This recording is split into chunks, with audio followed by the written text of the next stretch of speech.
Some of the secrets from some people who have been in the trenches and are, we'll say, currently beating the odds of what we just saw that slide show. So as I promised, we're going to start with some more detailed introductions and have each of our panelists tell them a little bit more about themselves, about their companies. And in my notes I said, like they're superheroes, tell us your origin story.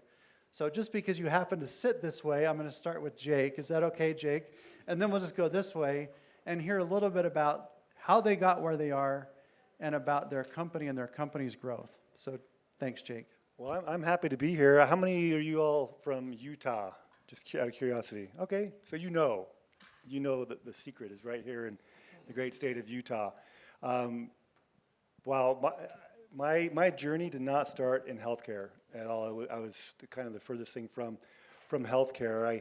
I'm an entrepreneur, started several companies, been fortunate enough to have some successful exits, some not so successful exits as well, but my last company, Domega, we grew to like 60 employees, and it was a data aggregation company. So I was into big data and acquiring vast amounts of data and then selling that data off. And my second largest expense was always healthcare costs, benefits for my employees, next to payroll. And it was very frustrating every year to go in and talk to my broker, my consultant, and healthcare costs were always rising. My benefits costs were going up by 10, 15, or 20% every year. And it was very frustrating. We were a young company, healthy company. We'd never used our benefits, and yet our costs were just skyrocketing all the time. So in 2016, at the end of 2016, my broker was in my office. We were talking about this. My rates were going up by 20%. And I finally just threw my arms in the air in frustration and said, okay, what gives? Like, why are these costs so outrageous? Like, somebody's got to do something about this. Like, why can't somebody, fix this problem? And he looks over at me and he says, Jake, I hear this all the time from business owners every day, all day long. And he's like, I've been giving this a lot of thought, and I actually have some ideas. And he said, I know you're an entrepreneur. I know you're, big into data. And I want to come meet with you and start whiteboarding some ideas of how we can solve this problem. And my first thought was, okay, government can't fix it, large hospital systems can't fix it, large employers can't fix it, health insurance companies can't fix it. What makes you think that two guys from Utah can tackle this problem of these rising costs in healthcare? And it wasn't even necessarily that; it was just the awful experience that everybody has when they have to go get a procedure done. I mean, you hand over an ID card, and then that starts this process of claims adjudication, and you have no idea what that's going to cost you, how many bills you're going to get in the mail, and all those things. And that's really how I got my start in healthcare. Back in 2016, starting that, and then 2017, we started the company, Savvos Health, that really tackles that problem, the problem of a broken healthcare transaction. And I'll talk more about that later, but that's kind of my story of how did I get to where I'm at today is what I just talked about. Awesome. Thanks for that background, Jake. Greg? Yeah, Greg Larson. I went to school to be an accountant because I didn't have any good ideas, and so I got a master's of accounting. I started at Deloitte to be a partner at an accounting firm, and 3 years in, I met this small medical device company in Draper, Ortho Development, and the owner and a good friend, and full disclosure, I've been the president all of 4 months at this company. So I was convinced to go over there 25 years ago. It was very much a startup then. We're around 25 years, so we haven't failed yet, Scott, so we're beating the odds. Yeah, I've spent most of my time there as the chief financial officer and just newly the president. So this role is very new to me. So But I love it. I think the thing that attracted me most to it is just healthcare for me. We make hip and knee replacements, so we do medical devices. I'll talk a little bit more about my company as we go through this, but we do make something that benefits people. I mean, our mission is to help people do what they love by restoring mobility, and I think that's inspiring to me, and it's a fun industry for me to be in. I loved manufacturing even as, turned out when I was at Deloitte, I didn't love being an auditor, and that's what I was doing, and I always would be at my clients thinking, they don't really want me here, and it seems like everything they're doing is fun, so it's been fun to be on the other side. So I've been there. When I started, they gave me a little bit of stock and said, we're probably going to get bought in 5 years, but now, 25 years later, we're still around. So thank you. Great, thanks, Greg. Your company has some products I don't ever want to have to buy. But if you have a lot of knee pain or hip pain, you will want it. It's good. It's really life-changing. Okay, Curtis. Yeah, so unlike Greg, I couldn't graduate in accounting, and so I needed ideas. I'm not sure, we're still fleshing out whether any of them are good. And I need guys like you, because I didn't have an idea, so. We make a good pair. My background's in software and engineering. Bought a nurse staffing agency in late 2017, figuring that there was this really awesome opportunity to actually get more mission impact and affect the way people work. Showed up at the company to learn more about it, and the folks running it had a whiteboard, orange sticky notes on one side with hospitals that had needs, and green sticky notes on the other side with nurses that wanted to work.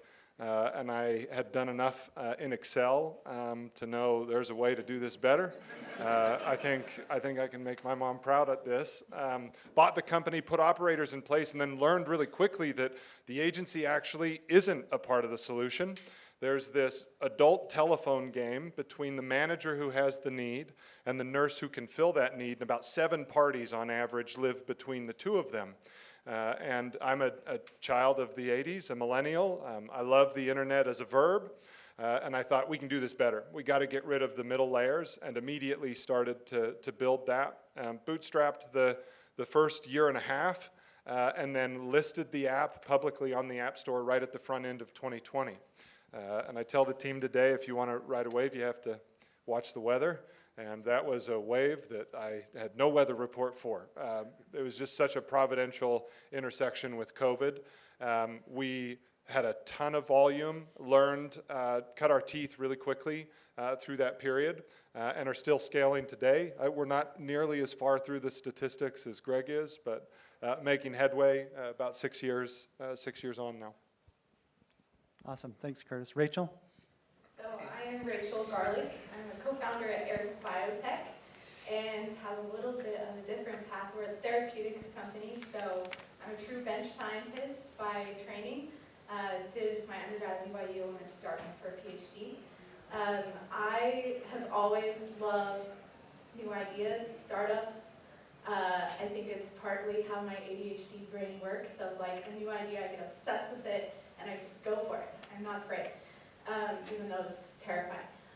So I started Eris Biotech about 2 years ago after many months in the library of trying to figure out what is a better way to treat cancer. I think we have all known and been touched by somebody who has gone through cancer treatment, and I don't think anyone's come back saying, that was a great experience, right? And I think it's one of the few areas that you go see a doctor and we often make you sicker before we make you better. So that was our vision starting out, is making people have their life back throughout treatment and bringing it to all the world. My co-founder is from Peru originally, and they don't have access to a lot of healthcare that we have here. So we started off this journey with an idea. Most people will tell you have to spin something out of academics for bio, for therapeutic, and that is what most people are expecting. This years of experience with this professor that's tenured, that's running your company. But we thought we've been doing that for many of decades, and we're in the same spot. So we started out with an idea, got funded by Y Combinator, which is an accelerator in California, moved to the Bay for a few months and raised a small pre-seed and said, let's see if our idea even works. So that's where we're at. It works. We are, I think, the earliest. We've made it through year 1 stat, but looking for year 5. And yeah, it's been a real ride, but I wouldn't change it for the world. Awesome. Thank you, Rachel. Thank you all. I think you can see from the panel we've got a diverse group in terms of how long they've been at it and the different industries they're in. So I think this hopefully there will be something for everybody. I'm also sensitive to the fact that some of you are standing. If you're willing to commit, and there are a couple of seats up right over in here, if you want to move up, we'd love to have you come and be more comfortable. But let me start with a question. I'm going to start with, I'll start with Curtis and Greg on this one. So talk to us a little bit about your company's growth trajectory over the past couple of years, and tell us maybe one decision or some strategic or an inflection point that really made a difference in your growth, and maybe something we can learn from that. And Curtis, can I start with you, and then we'll go to Greg? Yeah, you bet. Everybody gets into a startup. You're a pirate ship. What you want to get to is a Royal Navy. Somewhere along the way, that means you have to end up a crappy Navy or a really bad pirate ship. There's some awkward phases there. To give you some context, there's a 2.5-year window for us where our monthly growth rate was just over 94% month over month. So we went from pirate ship to really crappy Navy super fast. And during that period, there's a lot that you can lose. And so it's a bit mundane, but one of the most critical decisions that we made during that period was about people, how you hire for people. The world in which we're living in, the gap between idea and execution may have never been smaller. The chance for any of us to get up and do stuff is very real, very present. And so what we tried to measure for during that period is people who could demonstrate willpower and folks who had an incredible degree of tolerance for the uncertain. And where we got that right, the teams that we have today have a tenure that is the same age as the company on average. These people have stayed together, have played together well in the sandbox, and have driven per head more output than any other team. And it's been really fascinating to watch. Awesome. Yeah, when we met and we were kind of prepping, Curtis said that, and I agree with that because that's kind of been the case. But I'll focus on something else since we already talked about people. But I remember when we were starting, we had, when I started there, we had just released a knee product in the U.S., and we didn't really have any U.S. sales. We also dabbled. We were making a spine product. We had this electromagnetic device that would ablate tumors and we were doing all of these things. And I remember we weren't profitable, and it was about 2010. I just remember we had a group together and we said, what are we doing? And we basically decided, hey, we're just going to do knees and hips in the U.S. And it was the best decision we made, because then we focused all of our product development, all our energy on rounding out of all our product lines. And we're a small company. I mean, the companies we compete against are multi-billion-dollar companies. But we thought, we can be really great in those products, and so that's what we did. We knew we had a great surgeon team, good ideas for great products, and so that was really the inflection point for us. And from that next 10 years, I always break our company in pre-COVID and post-COVID because there's new challenges after COVID that we face. But those 10 years leading up to COVID were a phenomenal growth years for us. We became very profitable as a company, and so just figuring out which products was key for us. I love that, Greg. I love both those answers. I mean, what you've said, how often do we hear focus on what you do well and it will lead to success? And I think that's a great story that teaches us that. So Jake, you and I have talked about this very topic a number of times, and I know you've got some thoughts on it, but how about for Savvos Health? Was there a key decision or inflection point for you guys? Yeah, it's interesting. We just landed at number 220 on the Inc. 5000 this year. We were fastest growing company in Utah County this last year. So we had really good success. And what I hear from people is, wow, you guys are like an overnight success. Congratulations. Like, actually, no, we've been at it since 2017, working long hours, investing a lot of resources and capital into what we're building at Savvos. And what a lot of people don't know is what we have today is not what we started with. Like, there were some very key decisions we made along the way to pivot to get to where we are today. We actually started out with this price transparency model. We were going to have this sort of B2C application, let people sort of see all the prices of all the healthcare costs, and they were going to pay us all this money to be able to be informed of where they could go to find the best prices and the best quality healthcare. In theory, that would work great. In fact, we had this crazy idea. You look back on these ideas you have, and you think, okay, that's the winner. And then you look back on it and go, why did we ever think that was going to work? We were going to crowdsource medical bills. How else do you get the data? How else do you get the pricing data? It didn't exist. And so our idea was like, well, people are taking pictures of their food. Why won't they take pictures of their medical bills and upload them into the platform?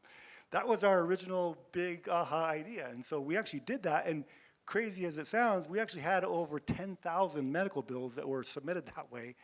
Problem was we got people to use it, we just couldn't get people to pay for it. It was a freemium model. We had a little premium upgrade they could pay for. It was like $10 a month, and we literally had like 7 customers. And we could not get people to we had tens of thousands of people using it, just 7 people paying us $10 a month. So yeah, you need one time a year or whatever. It's like, okay, that didn't work. So part of the job of an entrepreneur is to take a look at your existing model and figure out and know when to pivot, know when, okay. And oftentimes it's when you run out of money. Like, okay, well, that idea didn't work. Let's go pivot and figure out something else. And what we figured out through 3 or 4 major pivots in our company is that what we need in this country is not transparency in the price. What we need is transparency in the transaction. Like, and today you can get the pricing data. The hospitals are required, not all of them participate, but they are required now to list their charge master, CPT codes, and their price. The problem is that's garbage data to most people. Most consumers can't use that data. They have no idea what it means when you say, I got to get my ACL repaired. Well, what CPT codes does that mean? So what we pivoted to is like, well, we need to just fix the entire transaction. The transaction in healthcare is what's really broken. Like, it's the most insane transaction. Like, you go buy a car and you come home and bring it home. You don't wait 6 months to see how much that's going to cost you and realize, oh, well, that was a $6 million car. I probably shouldn't have done that. In healthcare, it's like that, right? You go in, you hand over an ID card, like, okay, I've got a $3,000 deductible, you pay your deductible, and then 2 months later you get a bill in the mail, and then 6 months later you get another bill. Unfortunately, my son, we were vacationing in Hawaii, and he fell off a cliff. We had to life flight him. It was awful. And guys, it was the surgeons and the hospitals and everything, they were wonderful. I mean, it was great. He's healthy. He's doing good now. But the bills that just kept coming. And guys, I had insurance. I was fully covered. But I kept getting bill after bill after bill. We fought this for over a year. Most frustrating experience that we've had. And how many people are frustrated that way? 500,000 families in this country declare bankruptcy every year because of healthcare costs, because of that transaction. So what we decided is like, well, let's reinvent the entire transaction. Throw the old system away, and let's put something new out there that people can actually use. So what we do is we go and talk to the providers and say, hey, provider, if you get paid 100% of what you ask at the time of the procedure, what's your best no-hassle cash price? And first, they can't believe that we can actually do that, but they say, okay, well, if you'll pay me, I don't have to worry about revenue cycle management, I don't have to worry about reference-based pricing, I don't have to worry about collections and getting my money, I'll give you a really good price, normally 50, 60, 70, 80% off of contracted rates. We say, okay, fine. Go to the payer. If we're able to get you a really good price on these procedures, what are you willing to do for your members, for your employees in that regard? Oh, well, if you're going to give us 50%, 60% off of what we have to normally pay, we'll waive out-of-pocket costs for our patients, for the members, for the employees. It's like, okay. So what we created was a platform, a digital health platform that makes the payment on time. So everybody in the platform, all the stakeholders, the patient, providers, and the payer are in the platform before the procedure. They're communicating with each other. It's sort of like Slack for healthcare. They're all talking to each other. They're figuring out, what is this actually going to cost? And then on the day of the procedure, we pay the provider 100% of what they ask. And we don't float anything, by the way. The payer actually pays us 5 days before the transaction, because everything's right there, transparent in the digital health platform. So everybody can see it. They all agree to it beforehand. And now, 5 days before, we pull the money from the payer. We pay the provider the day of the procedure. In fact, they go back, the provider pays themselves. They go back into the platform, mark it complete. A credit card is automatically spun up, and they just pay themselves. And the patient loves it. Why? Because they just paid zero out of pocket for that procedure, and they walk away, and guess what? They never, ever hear from that provider again. No EOBs, no invoices, no bills, no balance bills, nothing. They're done, and they paid zero for that. So I don't know how to feel about it. I see a lot of heads nodding. I think we've got a lot of people who can relate to your experience, Jake, with these bills. So I was just going to make a couple other comments about that too. The first one is, I think that's just a great lesson for all of us. And rather than giving up, it's a pivot. We need to learn how to pivot, because they'll say fail fast for entrepreneurs, but I think it's really make a quick pivot, right? When you realize something, and don't give up. Is the other kind of message here, which I love, the don't give up and just pivot. Yeah, I agree. As an entrepreneur, you can't give up, but you also have to be smart enough to know when you know that something you're doing is just not working. Yep. Like before you run out of money, and pivot and tweak it before you run out of money, so that you can go do the thing that you're supposed to be doing in the first place. Yep, love that resilience. So I'm going to switch the questions, and Rachel, I'm going to go to you on this one first, if I could. So one of the keys for a successful life sciences company is the ability to raise money, right? We all face that challenge. So what tips do you have for entrepreneurs looking to raise money for startup life sciences companies? And maybe if you have any, are there mistakes we can avoid? Sure. You're going to make mistakes. It's inevitable. But raising is a necessary evil to do what you want to do and to change the world. So I would say some tips that we have learned or have been mentored through is, I guess first, find some mentors. Find some people that have done it before, and find good ones. Our first mentor that we talked to said, you just have to start raising and you'll learn along the way, which you will, but okay. So I think finding some mentors that are just, a couple steps ahead of you.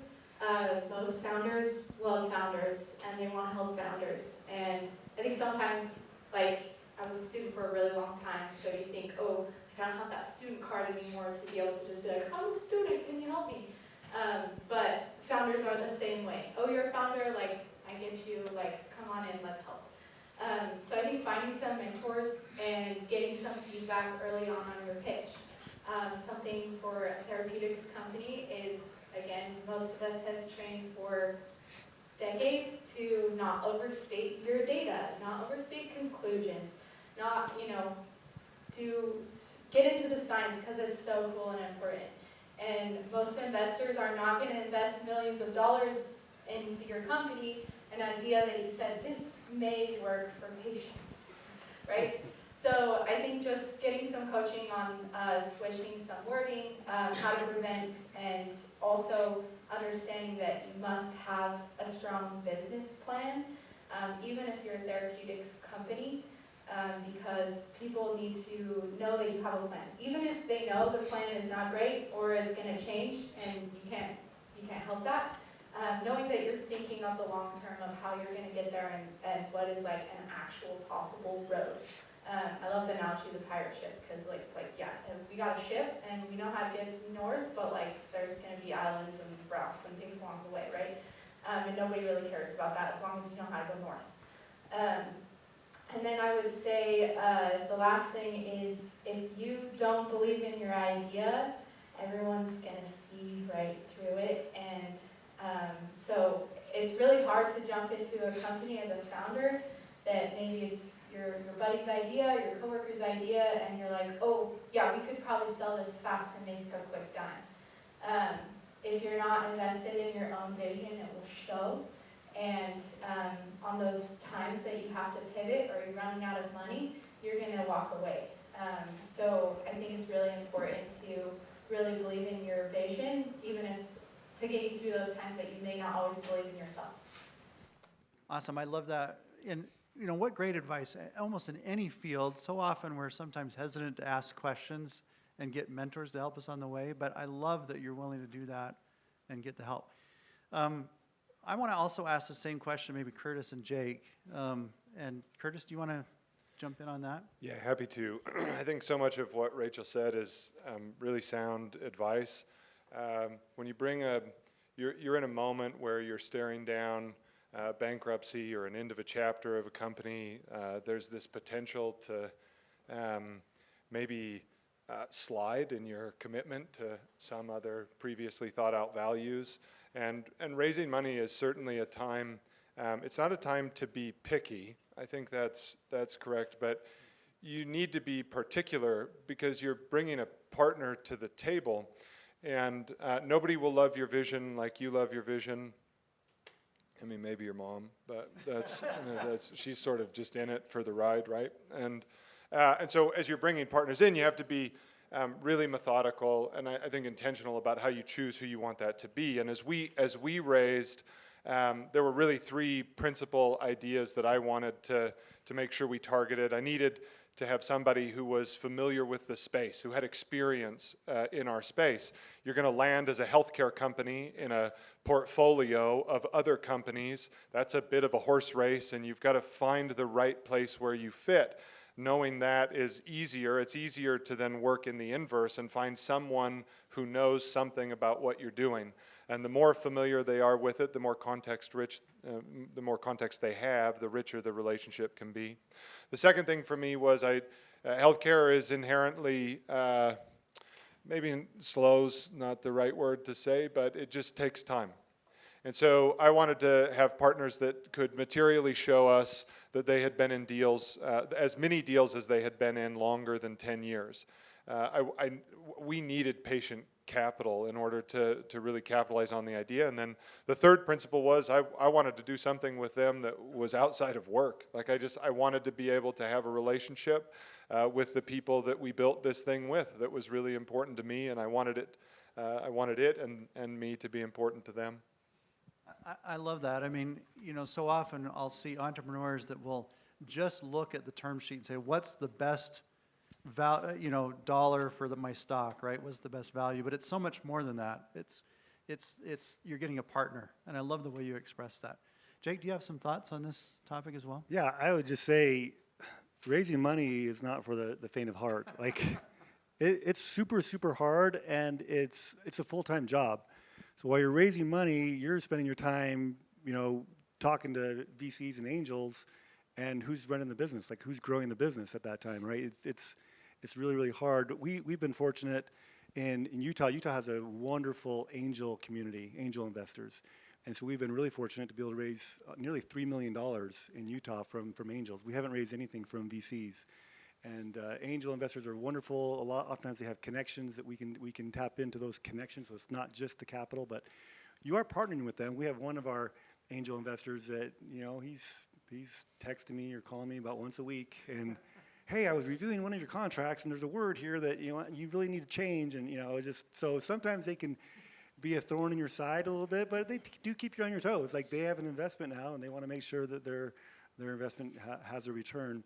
So I think just be prepared. Once you start raising money, it almost never stops. You're always going through another round, and you're running out of money. So now you got to go raise some more money. And you want investors that are big believers in what you're doing, and that's a lot of fun when you can find the right team of investors to lock arms with you and go build this thing together.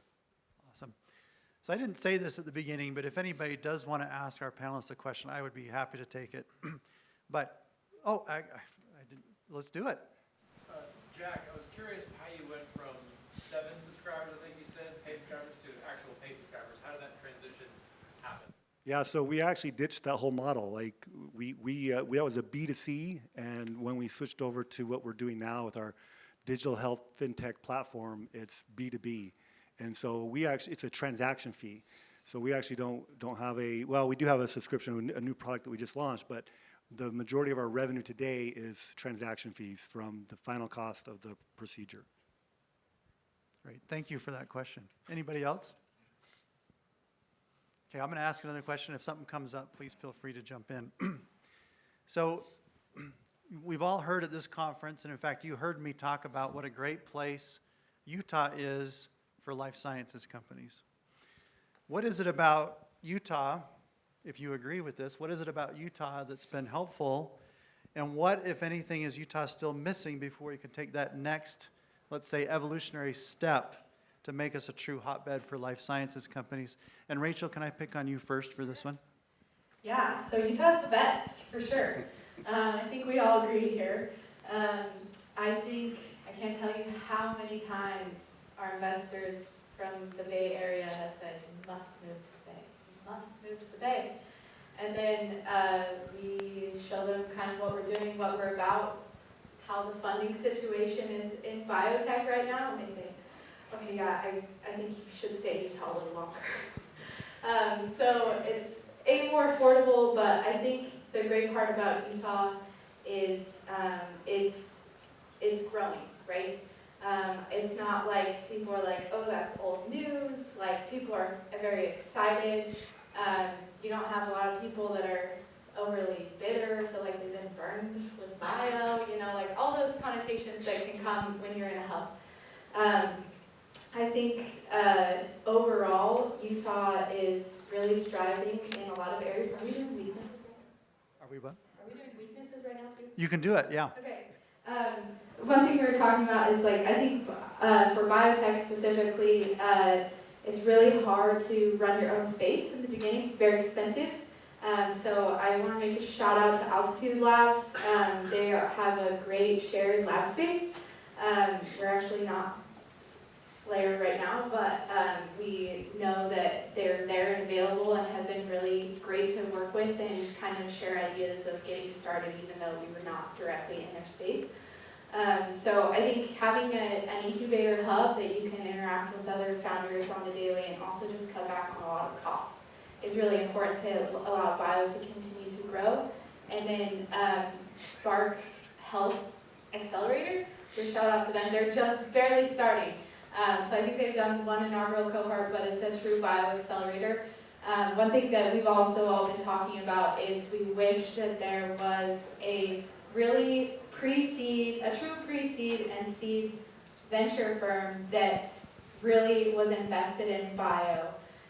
Because a lot of times there's a lot of angels in Utah that want to invest. They've been affected, like in our case, by cancer, and they want to give back. But it's really hard for people to make a decision when they've never seen this type of business model before, when they don't know how to appropriately run the numbers, and you're trying to coach them while also convince them this is how you get your money back, but this is why we're a good idea. It's just conflict of interest there. So a lot of them are looking for a good a VC investor on your cap table that can bet for them, so they can be more confident about investing. And since VCs tend to invest, are a little biased to local investments, I think that's something that we could improve on in Utah. But overall, great for startups, great tax breaks, great grants from the state to get started. And yeah, I think that we really benefited also just from our network here of great people that just they know that it's not a competition and that there's room for all of us. Yeah, I love that you guys are here. That's just wonderful that you kind of go against the advice and you stuck it out here. That's just wonderful. Greg, can I have you comment on this too? Yeah, I love Utah. I do think that this state in particular, I think there is a really good entrepreneurial spirit. I heard in one of the sessions, the vice president that's here for the federal government on funding, just talking about her experience being here, the tenacity of the people that are here that want to work. I think our company in medical device, we definitely benefit from some of the other medical device companies around, Merit Medical and Ballard, that's now Kimberly-Clark, and I mean, they have clean rooms, and we need a lot of biomechanical engineers. We develop all our products, mechanical engineers, quality engineers. We have great universities that we get a lot of our talent out of those.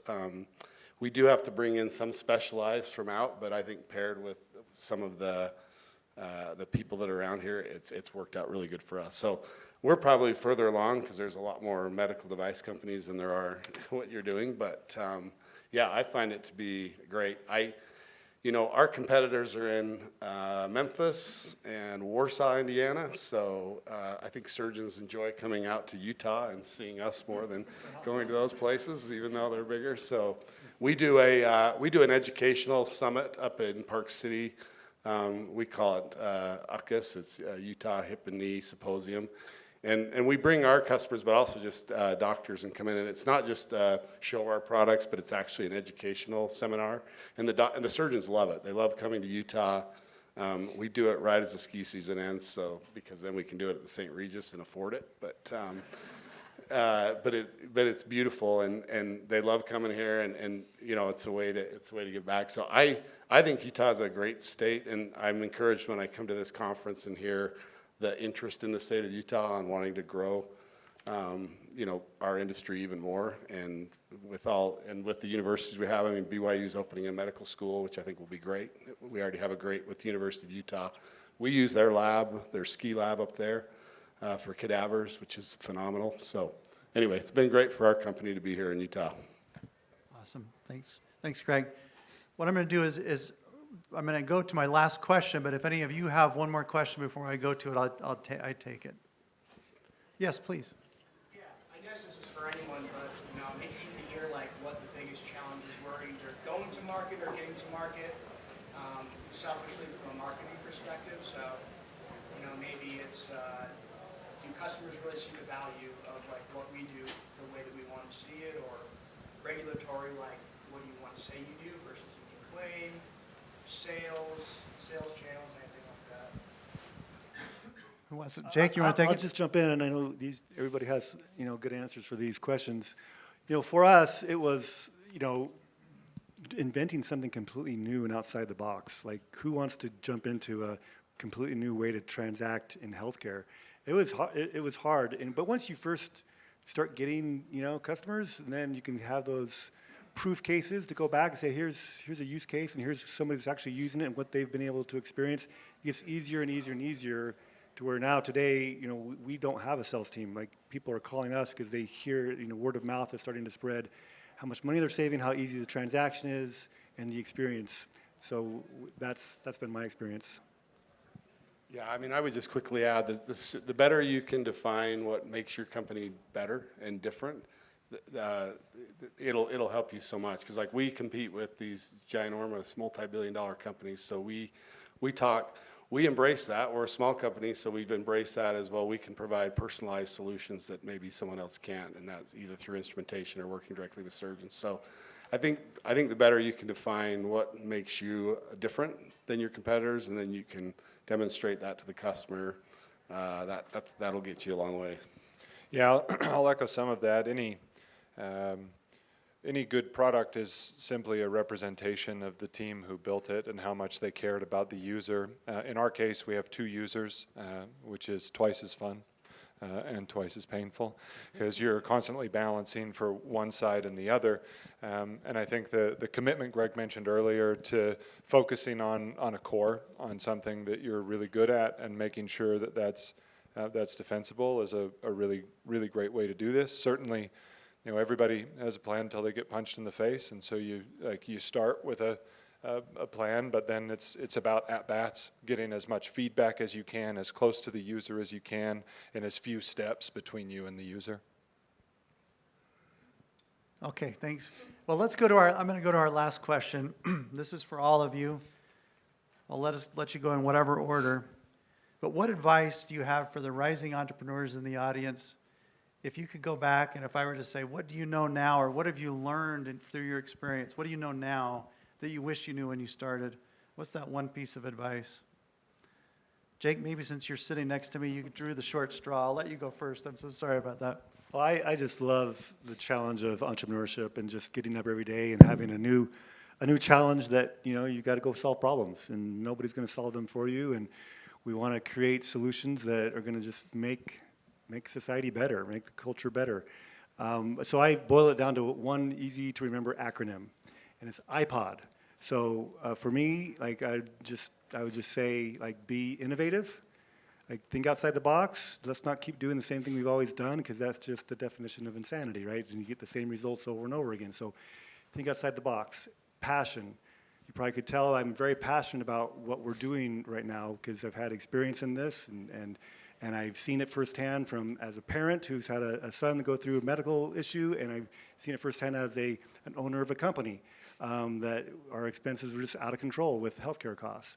And then optimism. You got to be optimistic. Like, you can get negative really easy. You can have a lot of no's, no, and you just got to be optimistic that it's going to catch on. And then the last is diligence.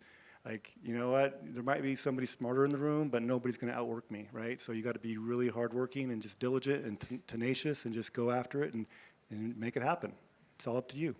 Awesome. Greg? Yeah, I was at a BYU game last night, and the first half they were down by, I don't know if you have sports, but we were down. I mean, we were getting beat by a team we shouldn't get beat by. And the guy next to me is like, they're just going to blow this. I said, man, you need to be optimistic. I said, we're going to win by 20. And I said, because the threes are going to start falling. And I think you need leaders like that. You need to be, and we did win by 20. I proved him wrong. So. But I think, people want optimism in a company. I think, not recklessly, but you do need to, if I had to put one word, be courageous, especially as an entrepreneur, because there's a lot of voices that will tell you that, 90% of the companies fail, you're out of money. And I think the worst thing you can do is just kind of, the opposite of courage is to fear, right? And a lot of people will just freeze. But to just be courageous and keep moving forward and believe it in your idea. I mean, not recklessly, but you got to keep moving. Great. Curtis? Yeah, I think just to compound on that, future's for the faithful, and it's supposed to be hard. If you're going to do something that's never been done, you have to do work that's never been done for longer than anybody's ever tried to do it before. And that requires a whole sense of, optimism and pessimism coexisting in your mind. There's a really simple question people will ask, like, what's the plan? And what people don't really know is there's always 5 plans until one of them actually works out. And so you have to keep at it.